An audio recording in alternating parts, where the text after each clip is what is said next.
Hi guys, आज हम बात करने वाले हैं इंक्लाइन डंबल प्रेस के बारे में।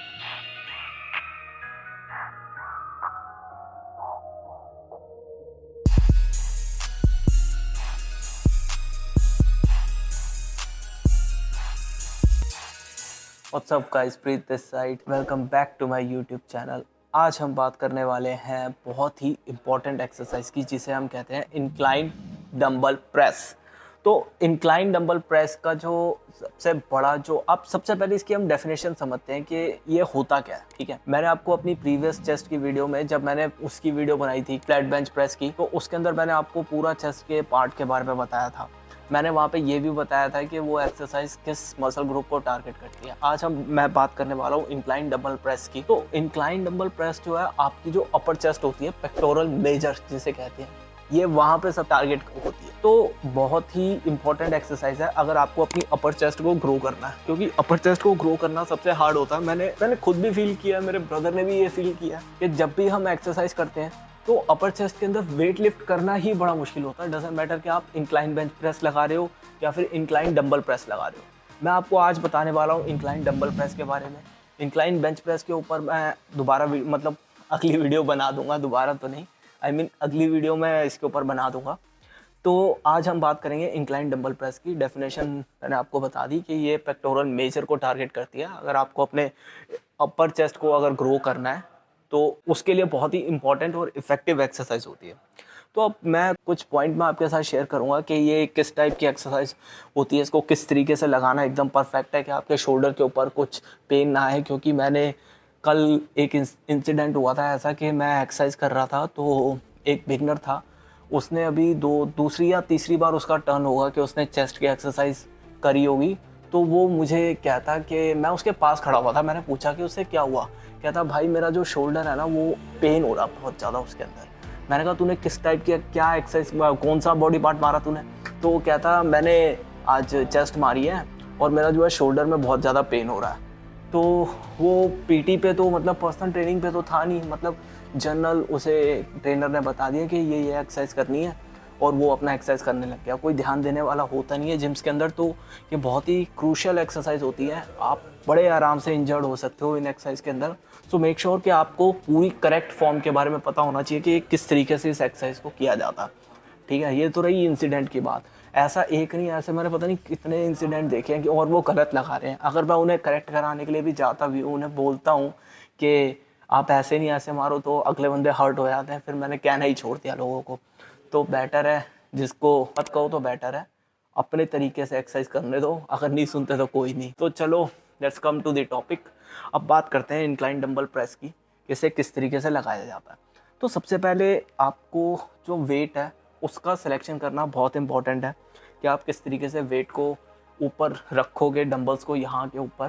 ठीक है, तो आपको सबसे पहले ये ध्यान देना, ये बेंच जो है हर जगह होता, ये बेंच जो है हर जगह होता। तो आपको ये ध्यान देना है कि इस बेंच की जो लेंथ है, ठीक है, तो आपको इसे, अगर मैं इसे पूरा फ्लैट कर दूँ तो ये तो फ्लैट हो गया। ठीक है, आपको इसे कितना ऊपर रखना। कई लोग इसे यहाँ पे रख के मारते हैं, कई लोग इसे इतना रख के मारते हैं। बेटर है कि आप इसे बिल्कुल बीच में रख के मारो। ठीक है, यहाँ पे आप इसे यहाँ पे रख के मारोगे 60 डिग्री के एंगल के ऊपर।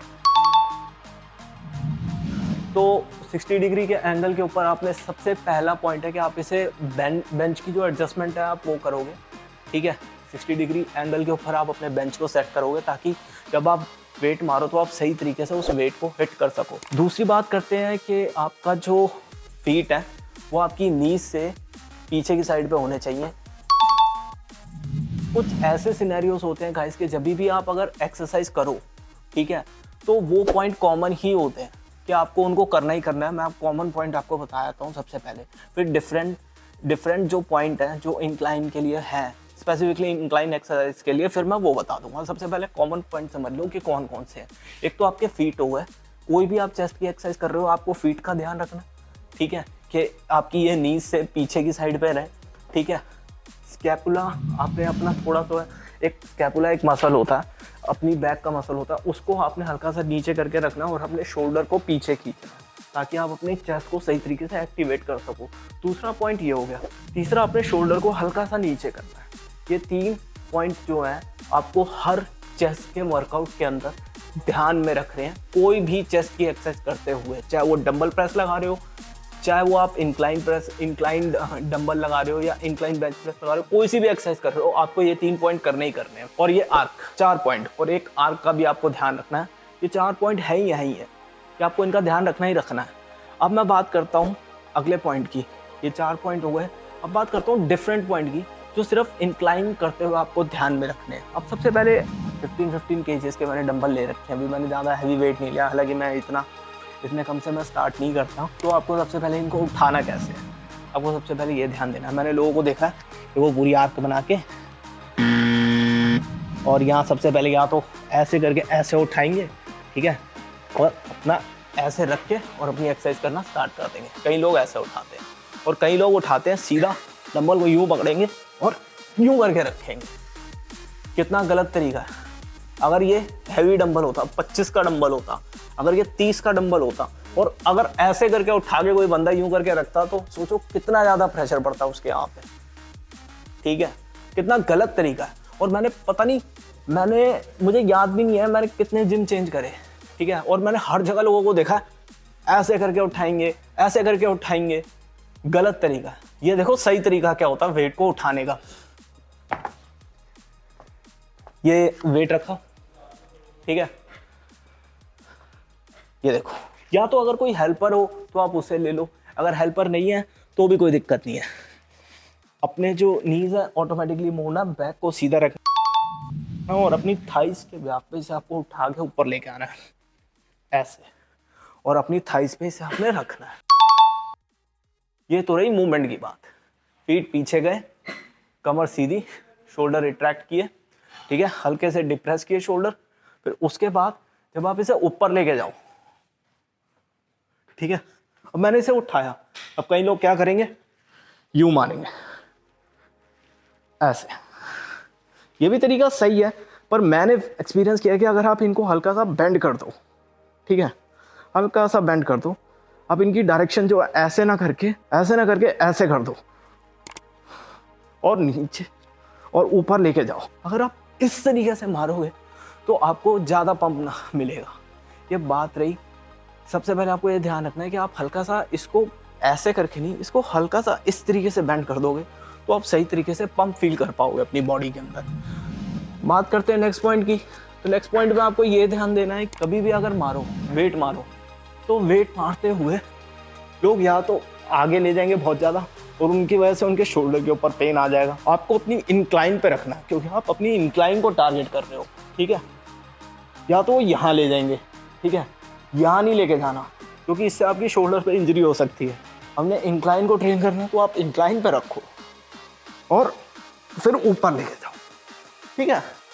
आपको इन सारी बातों का ध्यान रखना है इस एक्सरसाइज को लगाते हुए। इसके अंदर जो बोनस पॉइंट है, मैं सबसे पहले उसी की बात करता हूँ, मैं रिपीट बाद में करूँगा, कि आपको जो चेस्ट है, चेस्ट के ऊपर रखना है, ना कि शोल्डर के ऊपर रखना है। अगर मैं चेस्ट अपनी इंक्लाइन चेस्ट लगा रहा हूँ तो इंक्लाइन के ऊपर रख के मारूंगा ना कि इसे ऊपर करके यहाँ मारूंगा।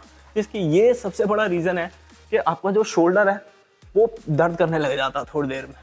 इस बात का ध्यान रखना है। सबसे बड़ी मिस्टेक लोग ये करते हैं। दूसरी बात, वो ईगो लिफ्टिंग करते हैं। एक तो गलत फॉर्म और ऊपर से ईगो लिफ्ट, ये दो चीजें छोड़ दोगे और ये जो करेक्ट फॉर्म का तरीका बताया, इसे करना शुरू करोगे, अपने आप रिजल्ट दिख जाएंगे, पंप भी अच्छा है। इस बात का सबसे पहले आपको ध्यान रखना है।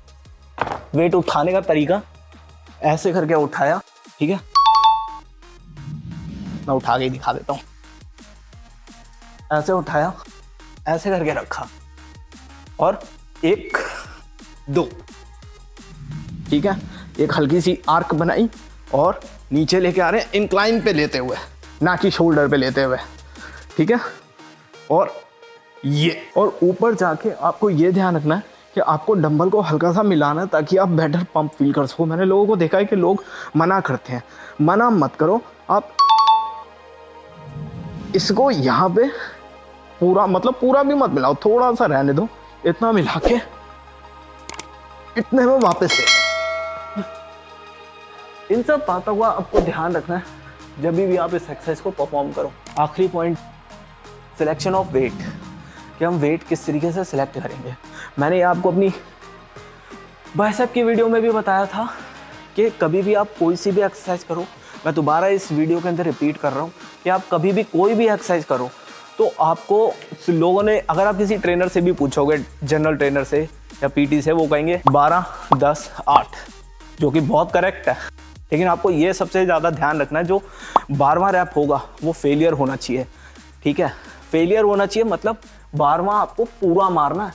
ये नहीं कि अगर आपने चेस्ट प्रेस मारी तो आपने पहला रैप बहुत अच्छा मारा, जैसे जैसे आप आगे आगे मारोगे रैप्स, ठीक है, आप 12वें रैप पे पहुंचोगे, हो सकता है कि आपकी जो फॉर्म है वो थोड़ी गड़बड़ा जाए, ठीक है। वो गड़बड़ानी नहीं चाहिए, क्योंकि अगर वो गड़बड़ा गई ना तो वो सेट बेकार हो जाएगा। जैसा आपका पहला रैप है वैसे ही आपका 12वां होना चाहिए, और वो फेलियर होना चाहिए, ठीक है। क्योंकि अगर वो फेलियर रैप होगा तभी आपको पंप फील होगा। क्योंकि जो लास्ट के, मैंने ये एक्सपीरियंस किया है कि जो लास्ट के जो रैप होते हैं ना गाइस, ये जो 11वां 12वां, ठीक है, 10 से लेके 9 से लेके 9, 10, 11, 12 का जो ये रैप होते हैं, ये जो 4 रैप होते हैं, ये बहुत इंपॉर्टेंट प्ले करते हैं आपके गेन्स के अंदर, आपकी ऑल ओवर शेप लाने में। कोई सी भी अगर आप बॉडी पार्ट मार रहे हो, तो अगर मैं इंक्लाइन बेंच प्रेस मार रहा हूँ तो मुझे मेक श्योर ये 2 मिस्टेक कभी करनी ही नहीं है। एक, सिलेक्शन ऑफ वेट मुझे बड़ा ध्यान से रखना है।